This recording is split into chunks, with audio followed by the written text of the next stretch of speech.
அதிகாரம். அப்படியா? அவரை காதலுமே கொடுக்க கூடாது. எல்லாத்தையும் அப்புறப்படுத்துங்கள். சிப்பாய், எல்லோரும் ஓடி மறைந்து கொள்ளுங்கள்.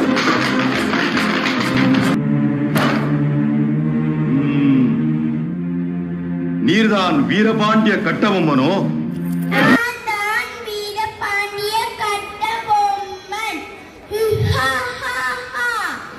அகம்பிடித்தவனே, சொல்கிறேன் கேள்.